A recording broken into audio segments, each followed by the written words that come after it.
अस्सलाम वालेकुम, welcome to novels Urdu library channel. कैसे हैं आप सब? उम्मीद करती हूँ सब खैरियत से होंगे। आज जो मैं आपके लिए नावल लेकर आई हूँ उसका नाम है आलम दीवानगी और इसकी राइटर हैं फ़ातिमा रमज़ान। तो अब इस नावल को शुरू करते हैं। मिसाले तवीज़ होते हैं कुछ लोग, वो जब भी मिलते हैं शफ़ा होती है। रुबाब अभी कैंटीन से फ्राइज़ और ड्रिंक्स लेकर आई तो वो अभी तक वैसी की वैसी ही उदास बैठी थी। जर्निश, क्या हो गया है? आज इतने ख़ास दिन पर तुम इतनी उदास? रुबाब जर्निश के साथ लकड़ी के बेंच पर बैठते हुए बोली। जर्निश ने अपनी बड़ी बड़ी आंखों में मजीद उदासी लाते हुए रुबाब की जानिब देखा। रुबाब फ्राइज और कोक की दोनों केक्स एक साइड पर रखकर बिल्कुल जर्निश की तरफ मतवज्जो हुई और बोली, मेरी जान, क्या बात है? रुबाब, मेरी 15 बर्थडे पर मुझे पहली बार इस अनजान शख्स ने वाइट डेजी भेजे थे और वो तब से मुझे हमेशा हर बर्थडे पर फ्लावर्स भेजता है। क्यों, कैसे, मुझे नहीं पता। मेरी हर बर्थडे का सवेरा इसी की भेजे हुए फूलों की महक अपने अंदर उतार कर होता है। मगर इस साल मेरी 21वीं बर्थडे पर इसने मुझे फूल नहीं भेजे। जनिश गुमसुम सी अपनी बात कहकर चुप हो गई, जबकि रुबाब इसकी बात पर हैरान और परेशान इसको घूरने लगी। सच में जर्निश, तुम एक अनजान इंसान के फूलों के लिए अपना इतना कीमती दिन बर्बाद कर रही हो? रुबाब वो रुबाब वो जो भी है, मैं इसको नहीं जानती, मगर वो मेरे लिए अनजान भी नहीं। पता नहीं क्यों, मगर वो मेरे दिल के बहुत करीब करीब सा लगता है, जैसे कोई हम कदम। जर्निश अपनी बात करके अभी चुपी हुई थी कि जब इसके सामने एक लड़का अपने घुटनों पर बैठकर इसके सामने लाल गुलाब का बुके जर्निश की तरफ कर गया। जर्निश और रुबाब एकदम से उठ खड़ी हो गई और अपने इर्द गिर्द जमा हुए स्टूडेंट्स को देखने लगी। तभी वो लड़का बोला, will you be my girlfriend? Jarnish की आंखों में एकदम से आंसू आ चुके थे। रुबाब ने एक नज़र वहां खड़े स्टूडेंट को देखा और फिर घबराई हुई जर्निश को और गुस्से से सामने बैठे लड़के को देखा। वो लड़का कोई और नहीं, सैफ अली था। सैफ को पूरी यूनिवर्सिटी जानती थी। वो एक बदतमीज और लफंगा किस्म का लड़का था। रुबाब अपने गुस्से को काबू में रखते हुए बोली, मिस्टर सैफ अली, आप गलत लड़की को प्रपोज कर रहे हैं। सैफ, जो अजीब सी नज़रों से जर्निश को देख रहा था, वो एकदम से साथ खड़ी रुबाब को देखने लगा। क्या मतलब है तुम्हारा? मतलब ये, मिस्टर, जिसको आप प्रपोज कर रहे हैं वो शादीशुदा है। रुबाब की बात पर जहां सैफ अपनी जगह से खड़ा हुआ था, वहीं जर्निश ने भी रुबाब को बेयकीनी की कैफे से देखा। इतना ही नहीं, इस लड़की का एक बेटा भी है जो 2 दिन पहले ही 8 माह का हुआ है। रुबाब ने झूठ पर एक और झूठ बोला। जर्निश की इस बात पर फैली हुई आंखें मजीद फैल गई। और तुम झूठ बोल रही हो? सैफ ने रुबाब का झूठ पकड़ना चाहा। मुझे क्या जरूरत है आपसे झूठ बोलने की? इसका शोहर दुबई में होता है, इसलिए ये अपने बेटे के साथ अपने पेरेंट्स के साथ रहती है। रुबाब झूठ पर झूठ बोले जा रही थी। सैफ कुछ सोचते हुए बोला, ठीक है, ये मैरिड है, तुम तो नहीं ना? तो वो बुके को रुबाब के सामने करते हुए बोला, हाँ बिल्कुल, मैं मैरिड नहीं, निकाह फाइड हूँ भाई। रुबाब ने खुद के बारे में असलियत बताई। अगर यकीन आए तो आप मेरे शोहर से मिल सकते हैं। सबर, मैं कॉल करके बुलाती हूँ। रुबाब अपना फ़ोन कोट से निकालते हुए बोली, नहीं, रहने दो। सैफ फूलों के दस्ते को फेंक कर वहां से निकल गया। रश भी कम हो चुका था। जनीश वहीं अपनी जगह पर बैठ गई और रुबाब भी। रुबाब, ये क्या था? दुबई में शोहर, घर में बेटा। जनीश अपना रुख रुबाब की जानिब करते हुए बोली। रुबाब मज़े से फ्राइज ठूस रही थी। जनीश की बात पर बोली, देख मेरी जान, मैंने तुझे बचाने के लिए झूठ बोला। तुम जैसे चुपचाप खड़ी थी, ऐसे लग रहा था जैसे खुशी में शॉक्ड खड़ी हो। अगर मैं ना होती तो इस वाइट डिज़ी वाले भाई के साथ बेइंसाफ़ी होती। वो तो ठीक है, मगर ये आपके शोहर का वापस आए दुबई से? जर्निश का मूड काफ़ी हद तक बेहतर हो गया था। मेरी जान, सब झूठ था। मैंने कभी खुद नहीं देखा निकाह के बाद अपने शोहर को, तो मैं क्या दिखाऊंगी किसी को? रुबाब की बात पर जहाँ रुबाब की खुद की हंसी निकली थी, वहीं जर्निश भी इसके साथ हंसने लगी। इतने में जर्निश का ड्राइवर आ चुका था। अच्छा रुबाब, शाम को जल्दी आ जाना। जनीश अपना बैग उठाते हुए बोली और रुबाब को खुदाफिज कहते ही वहां से चल दी। कुछ देर बाद रुबाब को भी लेने आ चुके थे तो वो भी चल दी। रुबाब जब 15 साल की थी तब इसका निकाह अपने ही बाबा के कज़न के बेटे से हो गया था। निकाह के बाद वो लोग दुबई में थे। सदीकी हाउस, कहने को हाउस पर बिल्कुल छोटे से महल जैसा खूबसूरत गार्डन, जिसमें सदीकी साहब की आंखों की ठंडक और इकलौती बेटी के पसंद के फूल, और गार्डन के बीचों बीच झूला और एक साइड पर चंद कुर्सियां और टेबल लगाया गया था।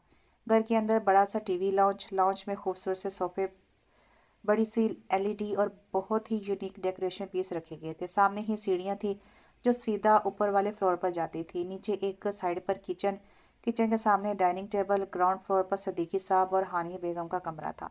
ड्राइंग रूम और एक और कमरा था जो बहुत कम खुला खोला जाता था बस सफाई करने के लिए। वो कमरा दरअसल सदीकी साहब की वालदा का था। इनकी वफात के बाद इनके तमाम चीज़ें संभाल कर इनके ही कमरे में रखी गई थी, इसलिए इनके कमरे में नौकरों का आना जाना सख्ती से मना था।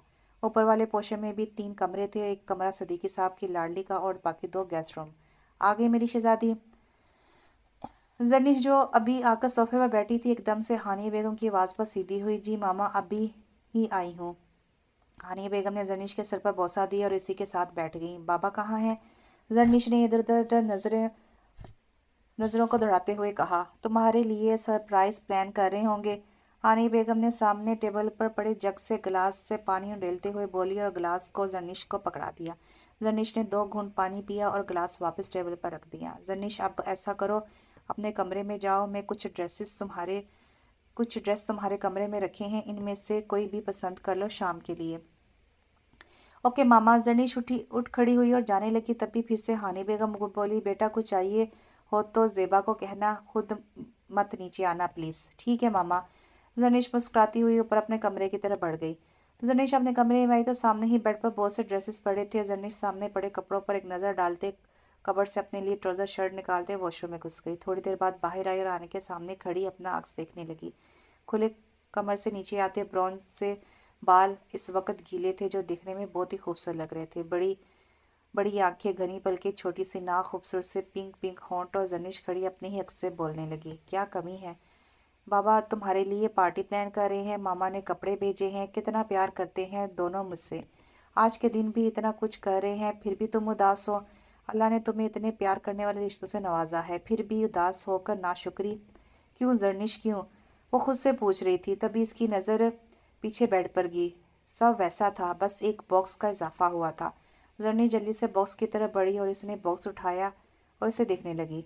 वो एक लकड़ी का बॉक्स था जो बहुत खूबसूरती से बनाया गया था, जिसके ऊपर एक बहुत नफीस और कीमती पत्थर लगाया गया था। ये कौन यहाँ रख गया? पहले तो यहाँ नहीं था। जरनिश दूसरी जानी बेड पर बैठकर ही बॉक्स खोलने लगी। जरनिश ने बॉक्स खोला तो सामने ही एक डेजी का वाइट फूल और साथ एक लेटर था। सफ़ेद फूल को देखकर जरनिश समझ गई कि इसी अनजान शख्स ने भेजा होगा। फूल की महक को खुद के अंदर समोती वो लेटर को पढ़ने लगी। बहुत अच्छा लगा ये जानकर कि तुम्हें बहुत अच्छा लगा ये जानकर कि तुम्हारे लिए मैं एक अनजान शख्स नहीं हूँ। तुम्हें यूं अपने लिए बेचैन देखकर अच्छा लगा। ज़रा जल्दी ही तुम्हें मैं अगला साइन दूंगा कि मैं तुम्हारी रूह से भी ज़्यादा करीब हूँ। हैप्पी बर्थडे जर। जरनिश ने लेटर पढ़ते साथ ही अपने इधर उधर देखा। कोई है ये जो मेरी एक एक हरकत पर नज़र रखे है। जरनिश परेशान सी हो गई, तभी इसके फ़ोन पर मैसेज आने की आवाज़ आई। जरनिश ने इग्नोर किया, तभी एक बार और नोटिफिकेशन आई और जरनिश ने फ़ोन उठाया तो किसी प्राइवेट नंबर से मैसेज आया हुआ था। जरनिश ने मैसेज ओपन किया तो लिखा था, मैंने तुम्हें परेशान करने के लिए वो लेटर नहीं भेजा था। जरनिश ने जल्दी से मैसेज के रिप्लाई में लिखा, आप कौन हैं और मुझे कैसे जानते हैं? मैसेज मुकाबिल चेक कर चुका था और कुछ टाइपिंग कर रहा था। मैं बस तुम्हारा खैर ख्वाह हूँ और जिनको चाहा जाए इनको कभी जाना नहीं जाता। इस मैसेज के बाद वो प्राइवेट नंबर बंद हो चुका था। जरनिश ने भी फ़ोन साइड पर रखा और लेट गई। वहीं लेटी हुई कब जरनिश सो गई इसको खबर ना हुई। शाम 5 बजे के करीब रुबाब इसके कमरे में आई तो इसे यूं सोता पाया। रुबाब चुपचाप इसके पास बैठ गई, तभी रुबाब की नज़र इस बॉक्स पर गई। रुबाब ने बॉक्स को खोला और देखने लगी। बॉक्स के अंदर सफ़ेद फूल देखकर रुबाब खुद से बोली, तो ये इसी अनजान ने भेजा है। फिर इस लेटर को पढ़ने लगी। उफ, ये इंसान ये सब आज की बातें कैसे जान सकता है? रुबाब की आंखें फैल गई थीं।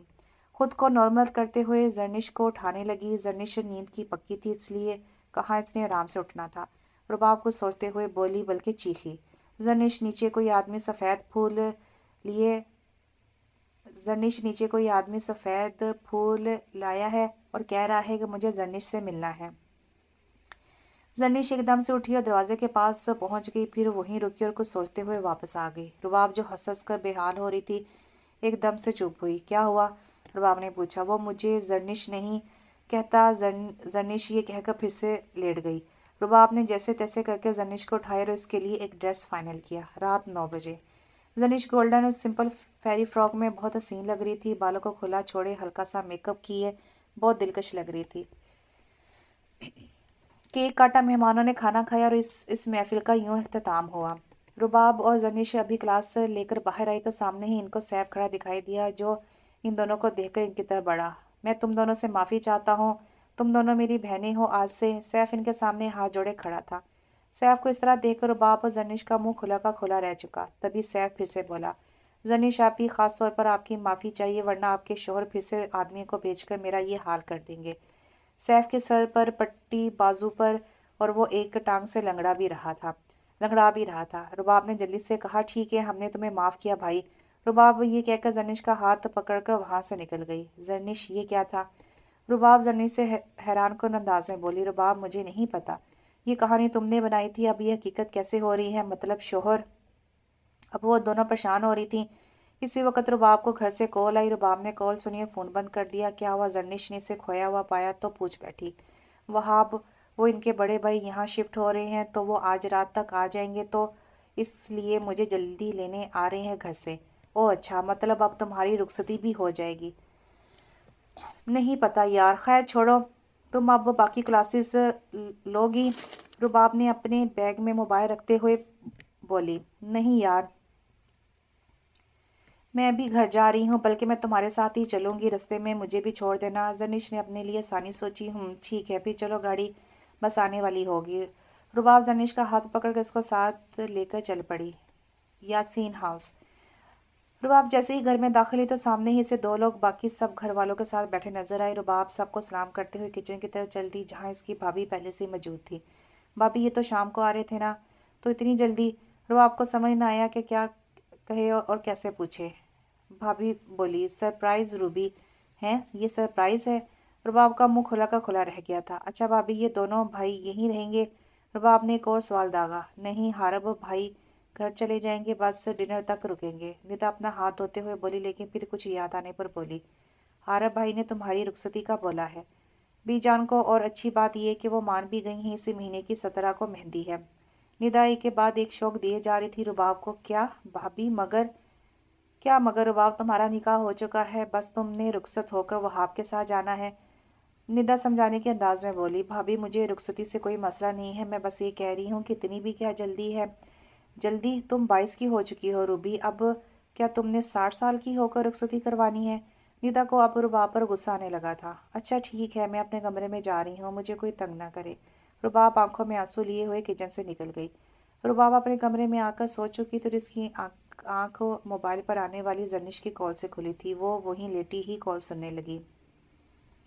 बोलो, क्या हुआ?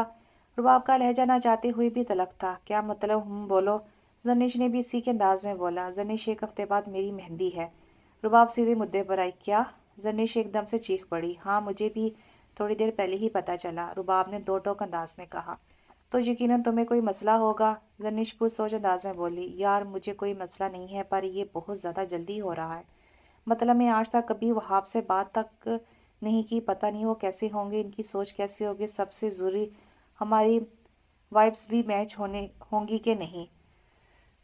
रुबाब अपनी ही धुन में बोली जा रही थी, ये जाने बगैर के कमरे में कोई खड़ा इसकी तमाम तर गुफ्तगू सुन रहा है। अच्छा यार, भूल जाओ, इन सब को सुबह बात करते हैं। जनिश से रुबाब को पुरसुकून होने का कहकर कॉल कट कर गई। रुबाब ने मोबाइल अपने सामने ही रख दिया और खुद दूसरी जानिब रुख करने लगी, मगर जैसे रुबाब इस जानिब मुड़ी, सामने सोफे पर वहाब टांग पर टांग रखे बैठा इसी को देख रहा था। रुबाब एकदम से उछल पड़ी। आप ये यहाँ? रुबाब की जबान से लफ्ज तक नहीं अदा नहीं हो रहे थे। नहीं, मेरा भूत है यहाँ पर, वहाब तंजिया बोला। मेरा मतलब है आप यहाँ कैसे और क्यों? रुबाब ने अपनी बात समझने के अंदाज में बोला। रुबाब ने अपनी बात समझाने के अंदाज में बोला, जैसे सारे आते हैं मैं भी वैसे ही आया हूँ, और क्यों का जवाब ये है कि मैं यहाँ ये जानने आया था कि तुम्हें क्या मसला है रुखसती से, मगर मैंने गलती से वो मसला भी सुन लिया। वहाब अब अपनी जगह से उठ खड़ा हुआ था। खैर, वाइफ्स नहीं कि ज़रूरी है रिश्ते में। मैं चाहता हूँ तो मेरे साथ बिल्कुल मुतमिन होकर रुखसत हो। बाकी बेगम, आपका लॉजिक बड़ा अजीब है वाइफ्स वाला।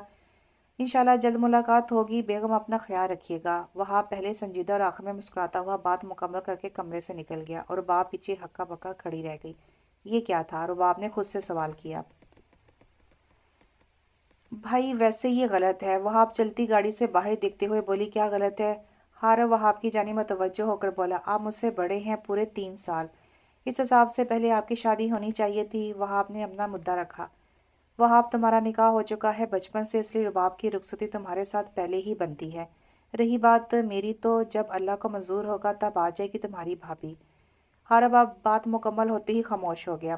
पर भाई, मेरी भी ख्वाहिश थी मेरी भाभी होती, मेरी शादी की तैयारियां करती, मैं इनका लाडला देवर होता। अब वहाब बोल ही रहा था जब हारब ने गाड़ी रोकी और इसकी बात से ही बात शुरू कर दी। भाभी के लाडले देवर जी, हम घर पहुंच गए हैं। हारब बाहर निकल गया। वहाब भी बाहर निकला और घर को देखने लगा। हैं, हम घर का पहुंच गए? वहाब हारब को देखते हुए कहने लगा, तब जब आप अपनी अजीम भाभी के लाडले देवर बनने में मसरूफ थे। हारब ये कहते हुए अंदर की जानी बढ़ गया। रात के न जाने कौन से पहर जर्निश को अपने कानों में सरगोशी सुनाई दी। किसी की भारी और खूबसूरत आवाज़ जर्निश की समातों से टकराई। पता नहीं इस जिद का नतीजा क्या होगा, समझता दिल भी नहीं, मैं भी नहीं, वो भी नहीं।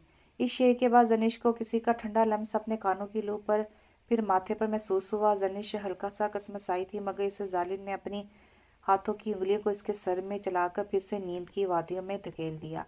सुबह जर्निश बेड पर लेटे लेटे ही रात के बारे में सोच रही थी। क्या वो सब सच था? नहीं नहीं, ऐसा कैसे हो सकता है? ये सब मेरा वहम है। हाँ, वहम ही है। जर्निश खुद से सवाल करती और खुद को जवाब देती उठी, मगर अगले ही पल इस पर हैरानी का पहाड़ टूट पड़ा, क्योंकि इसके बेड के साथ पड़े मेज पर बहुत से वाइट डिजी थे। तो वो सब सच था। जर्निश अपने कान और माथे को हाथ की मदद से छूती हुई बोली, अल्लाह जी, ये क्या हो रहा है मेरे साथ? जर्निश अब अपने रब से पूछने लगी।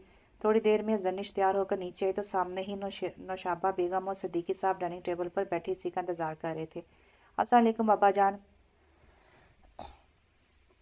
जर्निश सदीकी साहब को सलाम करते हुए गले लगी। सदीकी साहब ने सलाम का जवाब देते हुए इसके माथे पर बोसा दिया।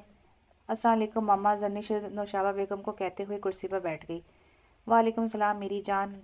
नाश्ता सब ने शुरू किया। बेटा, आपकी पढ़ाई कैसी जा रही है? सदीकी साहब कॉफ़ी का सिप लेते हुए बोले। बाबा, अच्छी चल रही है। जर्निश रुबाब ने तो घर आना छोड़ ही दिया है। नौशाबा बेगम ने गिला किया। हम वाकई सदीकी साहब भी इस बात से एग्री करते थे। जर्निश को रुबाब के नाम से इसकी रात की बात याद आई। मामा, बाबा, मैं तो आप लोगों को एक बात बताना भूल गई। जी जी बताएं। सदीकी साहब बेटी की तरफ मतवज्जो है। रुबाब के 2 हफ्ते बाद रुखसती है। वाह माशाल्लाह, बच्ची के नसीब अल्लाह बच्ची के नसीब अच्छे करे।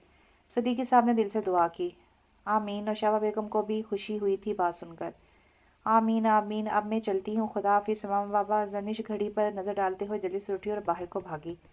सदीकी साहब हंसने लगे तो नौशाबा बेगम बेटी को जाता देखकर सदीकी साहब से बोली, सदीकी साहब, बेटी बड़ी हो गई है, अब आपको भी अब सोचना चाहिए जर्निश के बारे में। बहुत ही बुरी है ये दुनिया इन लोगों के लिए जो इसकी असलियत से वाकिफ ना हो। इंशाल्लाह अल्लाह बेहतर करेगा। सदीकी साहब बस इतना ही कह सके। 2 हफ्ते बहुत जल्दी गुजर चुके थे। शादी के हंगामे में आज रुबाब और वहाब की मेहंदी थी। दोनों का निकाह हो चुका था, इसलिए मेहंदी एक ही जगह यासीन हाउस में ही थी। रुबाब अभी अपने कमरे में बैठी जर्निश का इंतजार कर रही थी, क्योंकि वो अब तक नहीं आई थी। रुबाब को अब गुस्सा भी आ रहा था। तभी दरवाज़ा खोला और जर्निश कमरे में दाखिल हुई। रुबाब अपना भारी शरारा उठाते हुए जर्निश की तरफ बढ़ी और बोली, जर्निश, ये कोई तरीका है? या सो सॉरी, बाबा ही लेट आए थे। जर्निश अपनी सफाई में बोली। रुबाब चुप हो गई और जाकर दोबारा अपनी जगह पर बैठ गई। अच्छा रुबाब, तुम बहुत खूबसूरत लग रही हो, बिल्कुल हरी भिंडी। जर्निश पहले दिल से बोली और आखिर में शरारत से बोली, हाँ जी बहुत शुक्रिया। रुबाब मुस्कुराकर बोली, जर्निश, तुम जितनी प्यारी लग रही हो ना, ज़रूर कोई फिदा हो जाएगा तुम पर। रुबाब जर्निश को सरता पाँव देखते हुए बोली, माफ़ कर बहन मुझे। जर्निश बोलती हुए आने के सामने जाकर खड़ी और अपनी लाइट लिपस्टिक को मज़ीद हल्का करने लगी। ये करने से कुछ नहीं होगा। जिसको तुमने पसंद आना था, इसको बगैर मेकअप के भी आ जाओगी। रुबाब इसको देखते हुए बोली। रुबाब, याद है जब हम कॉलेज में थे तो कहते थे कि हम एक ही दिन शादी करेंगे और एक ही घर में तुम्हारी देवरानी बनूंगी। जनिश बोलते हुए रुबाब के पास आ बैठी। हाँ याद है, कितने अच्छे दिन थे। और वो रुबाब भी अपने हसीन चेहरे पर मुस्कुराहट लाते हुए बोली, पर देखो तुम्हारा कोई देवर ही नहीं, हमारा एक घर में जाना ख्वाब ही रह गया। जर्निश उदास होते हुए बोली, वैसे मेरा देवर नहीं पर जेठ है। रुबाब शरारत से बोली। जर्निश ने इसको गुस्से से घूरा। बस बहुत हुआ। अच्छा नहीं है हमारी किस्मत एक घर में, वरना जिस घर में हम दोनों जाती इस घर का बेड़ा गर्क हो जाना था। जर्निश जान छोड़ने के अंदाज में बोली। इतने में दरवाज़ा खोला और दुल्हन को नीचे लाने का बुलावा आ गया। रुबाब को जनीश ने उठने में मदद की और इसका दुपट्टा सेट किया। इतने में रुबाब की कजन्स भी कमरे में इसको लेने आ गई। जनीश भी साथ ही जाने लगी थी जब इसके मोबाइल पर मैसेज आने की आवाज़ आई। जनीश मोबाइल की स्क्रीन देखी तो सामने वही प्राइवेट नंबर था। जनीश वहीं रुक गई, रुबाब भी इसके साथ ही रुक गई। रुबाब तुम जाओ, मैं आती हूँ। जनीश रुबाब को रुकता देखकर मुस्कुराकर बोली, अच्छा पर जल्दी आना। रुबाब इसको कहते हुए बाकी लड़कियों के साथ कमरे से निकल गई। जनीश ने मैसेज ओपन किया, दुनिया तेरे वजूद को करती रही तलाश, हमने तेरे ख्याल को दुनिया बना दिया, जहे नसीब जर। जनीश मैसेज पढ़ते ही कुछ सोच कर लिखने लगी, आप हैं कौन, सामने क्यों नहीं आते, आप मेरे पापा के दुश्मन हैं कोई, आप का मकसद क्या है इन सब के पीछे, मुझे फूल भेजना, मुझे मैसेज करना, मेरी हिफाजत करना, कौन है आप, क्यों मेरे लिए ये सब कर रहे हैं। जनीश ये सब मुकाबिल को भेज चुकी थी, थोड़ी देर में ही जवाब आ चुका था। इतनी बड़ी तहरीर का बस एक लफ्ज़ जवाब, इश्क, और नंबर बंद कर दिया गया। ये क्या है। जनीश को गुस्सा आया था और इस तरह नंबर बंद होने पर इश्क। जनीश तलखिया हंसी। हारब चलता हुआ फ़ोन पर किसी से बात कर रहा था जब इसकी टक्कर किसी से हुई। हारब ने अपने सामने किसी परी को ही देखा था, नारंगी परों तक आती सादा फ्रॉक जिसका भारी काम वाला दुपट्टा इस परी के गले में झूल रहा था। सॉरी, मैं अपने ही ख्यालों में कहीं गुम थी, सॉरी। हारब जनीश की आवाज़ से होश की दुनिया में वापस आया। कोई बात नहीं, हारब अपनी बेखुदी छुपाते हुए बोला। जनीश पास से निकल गई पर हारब को भी साथ ले जा चुकी थी। हारब बिल्कुल ऐसा ना था, वो एक मजबूत आदमी था, वो ऐसे ही लड़कियों पर फदा ना होता था, पर आज क्या हुआ था वो इस बात से खुद भी हैरान था। मेहंदी के बाद रुखसती भी हो चुकी थी। आज वलीमा था। वलीमा सिकंदर पैलेस में था, एक बहुत खूबसूरत महल जिसका मालिक भी इसी की तरह ही एक खूबसूरत वजिया था। जर्निश ने आज लाइट ग्रे शर्ट सी सादी कमीज साथ सादी ही कैपरी और साथ भारी भरकम ऊपर गाउन जेबतन के कर रखा था। बालों को आज खूबसूरत सी पौनी नुमा स्टाइल में कैद कर रखा था। पार्टी मेकअप में वो मेहंदी वाले दिन से भी ज़्यादा हसीन लग रही थी। जर्निश नौशाबा बेगम को रुबाब की अम्मी के पास छोड़ती खुद रुबाब के पास स्टेज पर चल दी। अस्सलाम वालेकुम वहाब भाई। जर्निश ने सलाम करते हुए रुबाब के साथ वाली खाली खाली सोफे नुमा कुर्सी पर बैठ गई। वालेकुम सलाम, वहाब ने खुश दिल से जवाब दिया। रुबाब कैसी हो, जर्निश ने इसके हाथ पर हाथ रखते हुए पूछा। तुम कल क्यों नहीं आई। रुबाब ने सीधा अपना सवाल किया। या तबीयत नहीं ठीक थी, मामा और बाबा आए तो थे ना। जर्निश ये कोई बात ना हुई, रुबाब ने नाराज़ होते हुए बोला। छोड़ो भी यार, अगर तुम नाराज़ ही रही तो मैं वापस जा रही हूँ, जर्निश ने मुस्कुराते हुए बोली। चुपचाप बैठी रहो आराम से, बस मैंने सोच लिया है मैं भी तुम्हारी बारात पर नहीं आऊँगी, रुबाब कुछ सोच अंदाज में बोली। तो ये तो नामुमकिन सी बात है, वहाब रुबाब और जनीश को देखते हुए बोला। क्या मतलब। रुबाब वहाब को देखते हुए बोली। मैं अपनी बहन की बारात पर तुम्हें उठा कर ले जाऊंगा। वहाब जनीश को देखते हुए बोला। ये चीज़ जनीश ने उंगली से पहले वहाब और फिर रुबाब की जानिब इशारा किया। वाह बहन भाई, आप दोनों की क्या बातें हैं, रुबाब हल्का सा हंसती हुई बोली। जनीश वही बैठी रुबाब से बातें कर रही थी जब इसको नौशाबा बेगम ने इशारे से अपने पास बुलाया। जनीश रुबाब को बताती हुई नौशाबा बेगम के पास चली गई। नौशाबा बेगम ने जनीश को वहाँ मौजूद अपने जाने वाली औरतों से मिलवाया। तभी इन्हीं औरतों में से एक औरत के हाथ में मौजूद कोल्ड ड्रिंक जनीश के कपड़ों पर गिर गई। वो औरत माजत करने लगी। कोई बात नहीं आंटी, मैं ये साफ़ कर लूँगी। जनीश अपनी मामा से इजाज़त लेते हुए सीधा रुबाब के पास गई। रुबाब मेरी ड्रेस। रुबाब के साथ साथ वहाब भी ड्रेस की तरफ देखा। ओहो, ये कैसे हो गया। रुबाब ने जनीश से पूछा। इसको छोड़ो और मुझे ये बताओ कि मैं कहाँ जाकर वॉश करूँ।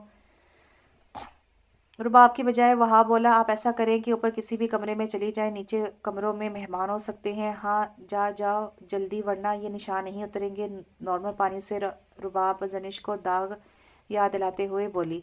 जनीश सीढ़ियाँ चढ़ते हुए चौथे कमरे में चली गई और सीधा वॉशरूम में घुस गई, ये चेक किए बगैर कि अंदर कोई है या नहीं। कमरे में जनीश टिश्यू पेपर से अपने कपड़े का गीला हिस्सा साफ करते हुए बाहर आई तो सामने ही शर्ट के बगैर खड़े एक इंसान को देखा जो उसकी तरफ पीट करके खड़ा था। उफ, ये मैं किसके कमरे में आ गई। जर्निश जल्दी से अपना रुख बदलते हुए ऊंचा बोली। मुकाबिल भी बेखबर पीछे को मुड़ा और अपने सामने की लड़की को दूसरी जानिब रुख किए खड़ा देखा। इसे जल्दी से शर्ट पहनिए बोला। आप इस तरफ मुड़ सकती हैं। जर्निश ने अपना रुख इस जानिब किया। है आपसे मेरी मेहंदी पर टक्कर हुई थी ना, जर्निश याद करते हुए बोली। जी जी, मैं वही हूँ। हारब ने तस्दीक की। देखिए, मैं गलती से इस कमरे में आ गई थी, मुझे बताया गया था कि ऊपर कोई नहीं होगा, इसलिए मैं इसी कमरे में आ गई, जर्निश ने अपनी सफाई में बोली। चलें, आप ऐसा करें, इस कमरे से चली जाएं, अगर आपको इसी तरह किसी ने मेरे कमरे में देखा तो पता नहीं क्या सोचेगा। हर वह अपना बामुश्किल रुख दूसरी जानिब करते हुए बोला। जनीश इसका मतलब समझती हुई कमरे से निकल गई। जरनिश ने आज पहली बार अपने बाप के अलावा किसी मर्द को इतने गौर से देखा था। लंबा कद, कसरती जिस्म, खूबसूरत नैन नक्श वाला मर्द था। कोई भी लड़की इस पर कुछ पल में ही फदा हो जाए। जरनिश अब तक खुद को इसी मंजर में महसूस कर रही थी। इसके कलोन की खुशबू अब तक इसे महसूस हो रही थी। जरनिश चलते चलते रुकी। खुशबू, हाँ, इस कमरे में जो खुशबू थी वो जानी पहचानी है, बहुत खास। पर कहाँ मैंने ऐसी खुशबू महसूस की? जरनिश सोचती हुई खुद से बोली। फिर इतने में इसको रुबाब ने अपने पास बुला लिया। 2 माह बाद जरनिश यूनिवर्सिटी से वापस आई तो सामने सिकंदर साहब और नौशाबा बेगम को बैठा पाए, जैसे वो दोनों जरनिश का ही इंतजार कर रहे हों। जरनिश सलाम करते हुए इन दोनों के सामने बैठ गई। खैरियत बाबा, आज आप घर? जी खैरियत ही है, बस आपसे इजाज़त चाहिए थी। सिकंदर साहब सीधे मुद्दे पर आए। जरनिश ने पहले बाप और फिर माँ की जानिब देखा। कैसी इजाज़त बाबा? आपका रिश्ता है और मुझे लड़का पसंद है। सिकंदर साहब ने अपनी बात करके अपनी बेटी के एक्सप्रेशन को देखने लगे। जनिश को इस बात की बिल्कुल भी उम्मीद ना थी, लेकिन फिर भी बोली अपने बाबा जान को देखते हुए। सिकंदर साहब की आंखों में मान था। जनिश कैसे वो मान एक ऐसे आदमी के लिए तोड़ती जो आज तक इसके सामने ही नहीं आया था। बाबा, जब आपको लड़का पसंद है तो मैं कौन होती हूँ इजाज़त देने वाली? आपको जैसे बेहतर लगे आप वैसा ही करें। तो ठीक है, वीकेंड पर आपका निकाह है, इस वीकेंड पर आपका निकाह कर देते हैं। सिकंदर साहब उठकर बेटी को गले लगाते हुए बोले। जनिश बस मुस्कुरा ही सकी। जनिश सिकंदर साहब और नौशाबा बेगम को बातों में मसरूफ देखकर कमरे में चली दी। जनिश, तुम एक ऐसे इंसान के लिए बिल्कुल ऐसे इकदामात नहीं कर सकती जिसको तुमने आज तक देखा ही ना हो। पर क्या तुम इससे मोहब्बत नहीं करने लगी थी? क्या वो अनजान तुम्हारे लिए अपना ना था? जनिश के दिल ने इससे सवाल किया। मोहब्बत तो क्या वो मोहब्बत बाप की मोहब्बत और मान से बढ़कर है? अब इसके दिमाग ने सवाल किया। बस बहुत हुआ। जरनिश थोड़ा ऊंचा बोलते हुए बोली। बाबा जैसा चाहते हैं वैसा ही होगा, बस कोई मोहब्बत बाप की मोहब्बत से बढ़कर नहीं। जरनिश फोन निकाल कर रुबाब का नंबर डायल करने लगी। तभी रुबाब की कॉल आ गई। जरनिश, मैंने तुम्हें 2 बातें बतानी है। और मैं भी। रुबाब दोनों ने एक दूसरे को कहा, पर रुबाब की आवाज़ में खुशी और जरनिश की आवाज़ में गम था। अच्छा पहले तो बता। जरनिश ने रुबाब को कहा। नहीं, पहले तुम बताओ। रुबाब ने जरनिश को पहले बताने का कहा। अच्छा भी सुनो, मेरा निकाह है वीकेंड पर। माशाल्लाह, ये तो बहुत खुशी की बात है। किसी से निकाह है?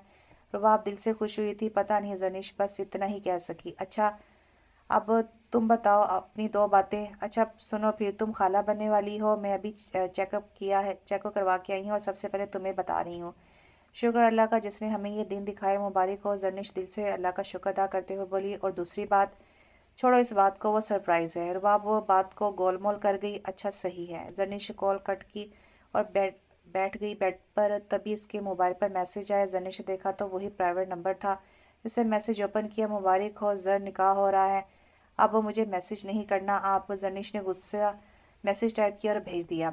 अब तो मैसेज की ज़रूरत ही नहीं पड़ेगी मिसिस हारब सिकंदर।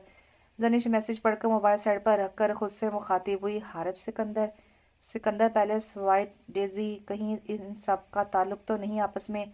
नहीं नहीं, ऐसा कैसे हो सकता है? बस ज़्यादा सोच रही हूँ। जनिश खुद को यकीन दिलाते हुए नमाज पढ़ने के इरादे से उठ खड़ी हुई। निकाह डे। क्या आपको ये निकाह हारब सिकंदर वालिद सिकंदर अली के साथ ही निकाह कबूल है? जी कबूल है। बस ये 3 बॉल और जरनिश जरनिश सदीकी से जरनिश हारब सिकंदर हो गई। निकाह में बस घर के अफराद और कुछ गवाह मौजूद थे। निकाह पर रुबाब तक भी मौजूद ना थी।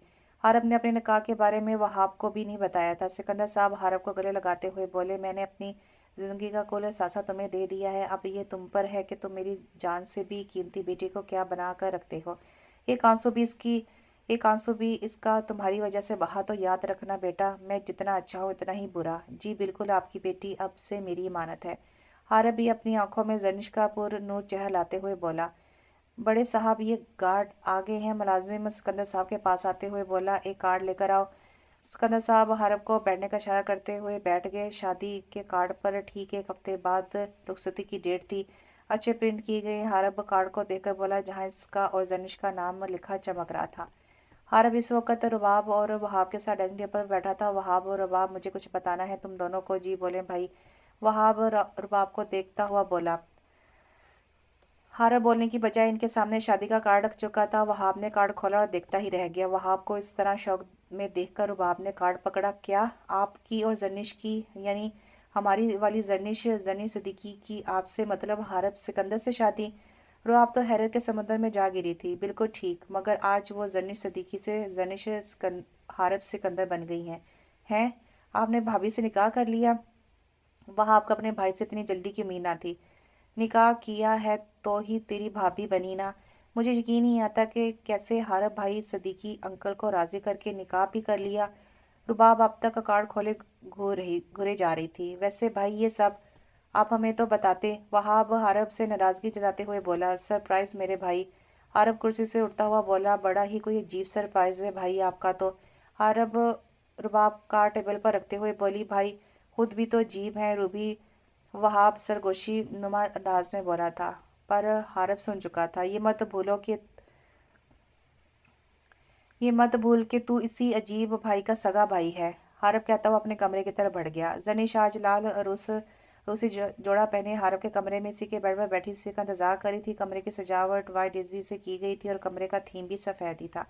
जनीश को पता भी ना चला था कि कैसे इतने दिन गुजर के। जनीश अपनी सोचों में गुम थी। जब हारब दरवाजा खोलकर अंदर दाखिल हुआ, वह चलता हुआ जनीश के पास आया और सामने ही इसके पास बैठ गया। अभी हारब कुछ बोलते से पहले ही जनीश अपना घूंघट उठा गई।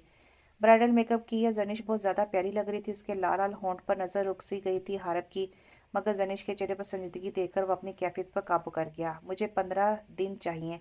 जनिश बात को घुमाए फिराए सीधा बोली, मतलब किस लिए?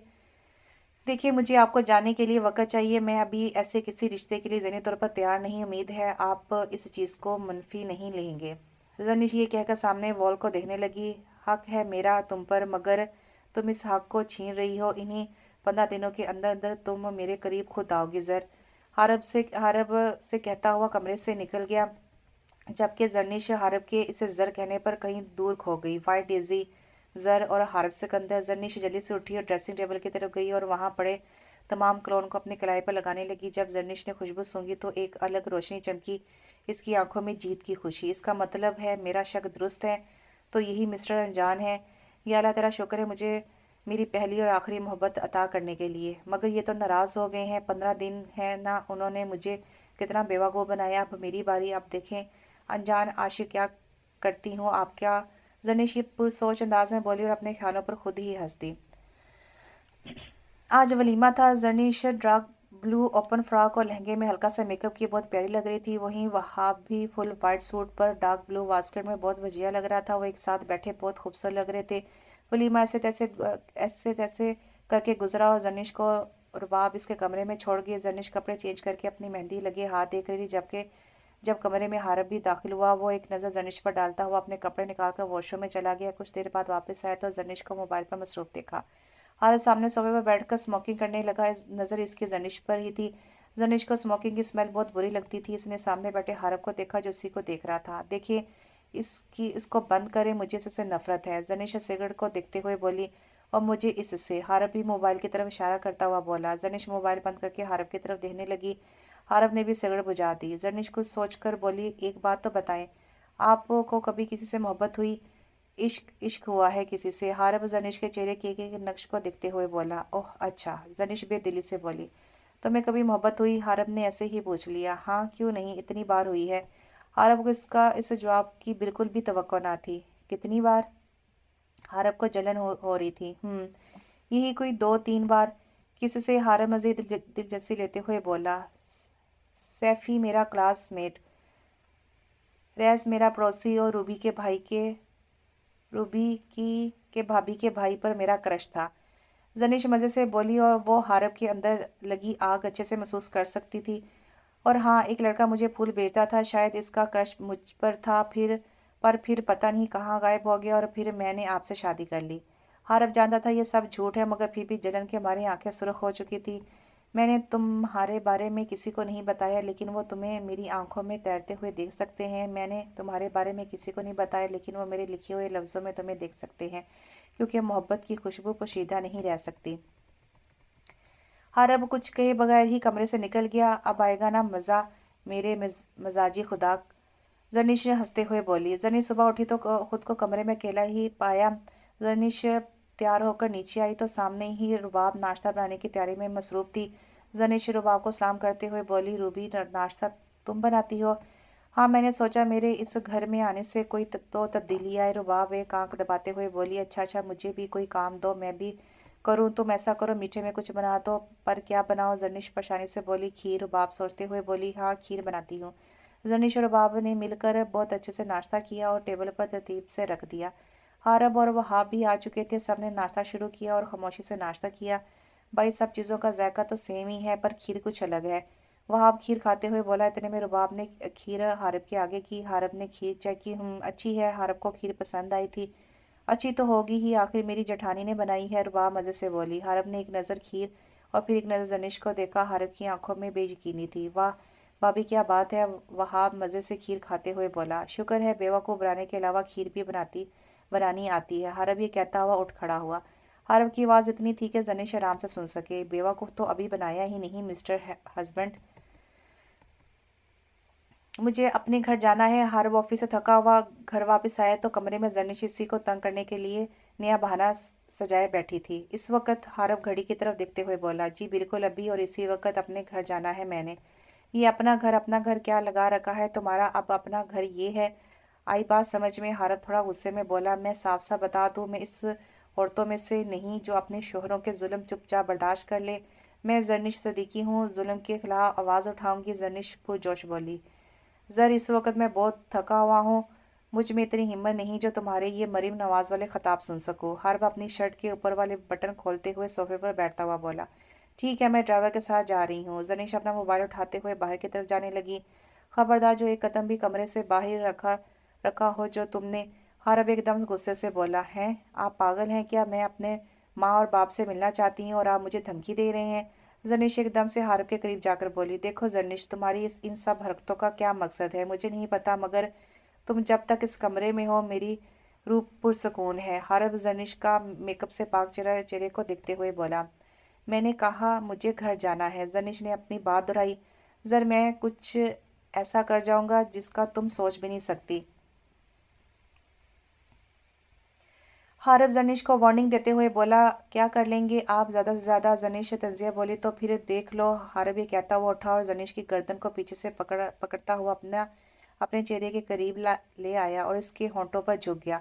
जनिश अपना आप छुड़ाने की नाकाम कोशिश करने लगी। जनिश को अपना सांस बंद होता महसूस हुआ। हारब भी अपनी प्यास बुझाकर ही जनिश से दूर हुआ। जनिश बेयकीनी से हारब की तरफ देखने लगी जो अपने कब्र से कपड़े निकालने के लिए जा चुका था। आप अपनी ज़बान से फिरे हैं। आपने मुझे 15 दिन का वक़्त दिया था जिसमें अभी 3 दिन बाकी हैं। जनिश अपने चेहरे की लालगी छुपाते हुए बोली, मैंने वार्न किया था ज़र तुम्हें। हारब कहते हुए मैंने वार्न किया था ज़र तुम्हें। हारब कहते हुए वॉशरूम चला गया। बेशर्म इंसान, आपको तो मैं सुबह बताऊंगी।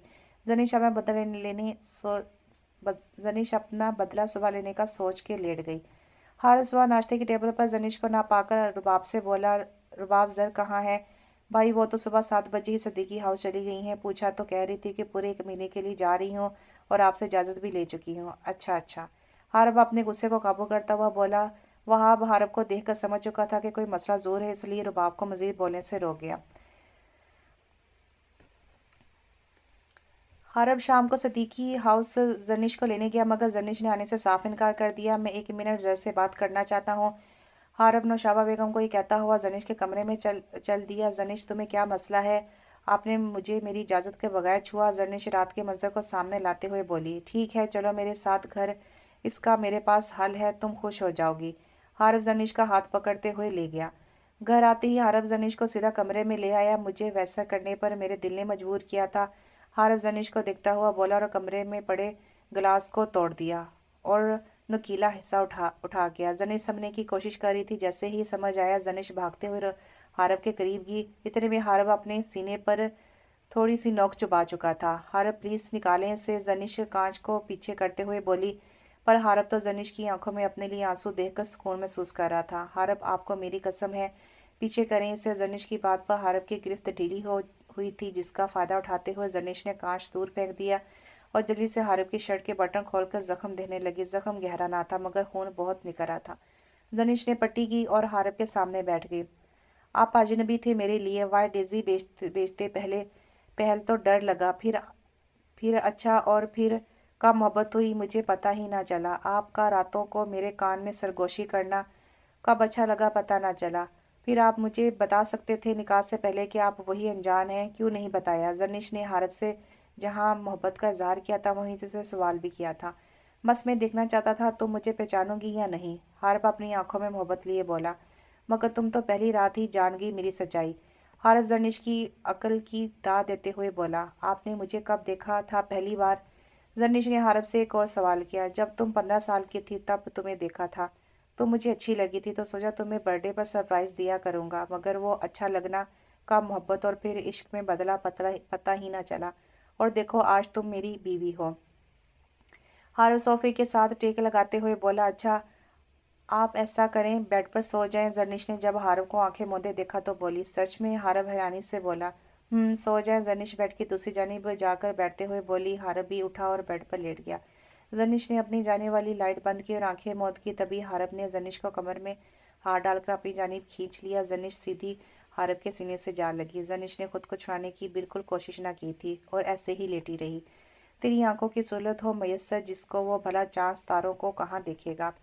सुबह जनिश की आंख खुली तो खुद को हारब की बाहों में पाया। जनिश का चेहरा हारब के बिल्कुल सीने के साथ था। जनिश हल्का सा मुस्कुराई और आंखें मौद कर हारब के कलोन की खुशबू अपने अंदर ताड़ने लगी। इतनी पसंद है तुम्हें मेरे कलोन की खुशबू?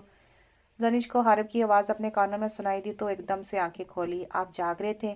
जनिश हारब की गाल पर अपना हाथ रखते हुए बोली, जाग तो रहा हूँ पर उठने का दिल नहीं चाह रहा। हारब ने अपनी आंखें खोलते हुए कहा, ठीक है छोड़े मुझे। जनिश अब खुद को छुड़ाते हुए बोली। तभी हारब ने इसके मजीद पास किया और होंठों से गर्दन तक का सफ़र कर गया। हारब प्लीज छोड़े ना, बाहिर रुबाब और वहाब भाई इंतज़ार कर रहे होंगे। वो घर पर नहीं है। हारब मदहोश सा होता हुआ बोला, मतलब आज आप नहीं रुकेंगे? जर्निश इसका फैसला सुनना चाह रही थी। बिल्कुल भी नहीं जर। हारब ने जर्निश के कान में सरगोशी नुमा अंदाज में बोला, पर जर मुझे तंग मत करो यार। हारब एक बार फिर जर्निश के होंठों पर झुकते हुए बोला। अब तो जर्निश ने चुप होना ही था। इस तरह जर्निश और हारब के फासले मिटते चले गए। बहुत शुक्रिया मुझे पूरा करने के लिए, हारब जर्निश को कहता हुआ फिर इसके गर्दन में मुंह छुपा गया। मुझे अच्छा सा लगता है तुम्हारे संग संग चलना। तुम्हें नाराज़ कर देना, तुम्हें खुद ही मना लेना, तुम्हारी बेरुखी पर भी तुम्हारे नाज उठा लेना, तुम ही को देखते रहना, तुम ही को सोचते रहना, बहुत गहरे ख्यालों में मोहब्बत के हवालों में तुम्हारा नाम आ जाना मुझे अच्छा सा लगता है। 3 साल बाद जर्निश और बाब किचन में रात का खाना बनाने में मसरूफ़ थे जब 3 साल का हाथी भागता हुआ किचन में आया। मामा, ताइमी, वो नाज ने मेरी पिक्स फाड़ दी हैं। हाँ मेरे बच्चे, मेरे प्यारे बच्चे की पिक्स फाड़ दी गंदी बच्ची ने। आओ दोनों मिलकर देखते हैं। जर्निश शादी को उठाते हुए बोली। जर्निश कुछ कहना नहीं नाज को। अच्छा जी जो हुक्म आपका। जर्निश हंसते हुए बोली और ऊपर को चल दी। नाजिया आपने क्या किया? नाज ये आपने क्या किया? 2 साल नाज अपनी माँ की आवाज़ से पलटी। फाड़ दी, फाड़ दी पिक तस्वीर, गंदी बच्ची। जनिश हादी और नाज को बेड पर बैठाते हुए नाज से बोली, हादी अब इसको क्या सज़ा दें? जनिश हादी से बोली, छोड़ दें अम्मी, नाज मेरी दोस्त है, कोई बात नहीं है। नहीं मैं और पिक्स ले लूँगा। इतने में नाज हादी के गले लग गई। मेरा दोस्त, हाँ क्या बात है दोस्ती की। अच्छा चलो आप दोनों के बाबा आगे होंगे। जनिश दोनों का हाथ पकड़ते हुए नीचे ले गई। सामने हारब और वहाँ बैठे खाना टेबल पर लगाते देख रहे थे और साथ में बातें कर रहे थे। बाबा दोनों बच्चियों ने एक साथ आवाज़ दी और भागकर अपने अपने बाप के गले लग गई। फिर दोनों एक दूसरे की शिकायतें लगाई। फिर सबने मिलकर खाना खाया और अपने अपने कमरों में चल दिए। जनिश नाज को सुलाकर हारब के लिए चाय बनाने चली गई। थोड़ी देर बाद जनिश चाय के साथ आई। ये ले। जनिश कप टेबल पर रखते हुए बोली, मेरे पास आपके लिए खुशखबरी है। अच्छा जी बताओ। अच्छा जी तो बताओ। हारब जनिश का हाथ पकड़कर अपने पास बैठाता हुआ बोला, आप एक और बच्चे के बाप बनने वाले हैं। जनिश अपनी बात कहकर उठने लगी। माशाल्लाह जर इतनी बड़ी खुशखबरी। हारब जनिश फिर से बैठा गया। इतनी बड़ी खुशखबरी का नाम तो लेती जाओ मेरी जान। हारब ने जनिश के माथे को अपने होठों से छू लिया और अपने सीने में बींच गया। जर मैं जितना शुक्र करूं अपने रब का इतना कम है। तो मेरे लिए एक तोहफे की माने तो जो अल्लाह पाक ने ख़ास मुझे अता किया। सुकून कलब तुमसे है, सुकून जाम भी तुम हो। तज्जुब है कि सीने में जहाँ दिल है वहाँ तुम हो। तो कैसा लगा नावल? एक छोटा नावल था, अच्छा नावल था, दोस्तों की कहानी थी और एक प्यार की कहानी थी। इंशाल्लाह एक नए नावल के साथ बहुत जल्द हाजिर होती हूँ। तब तक की इजाज़त दीजिए। अल्लाह हाफिज़।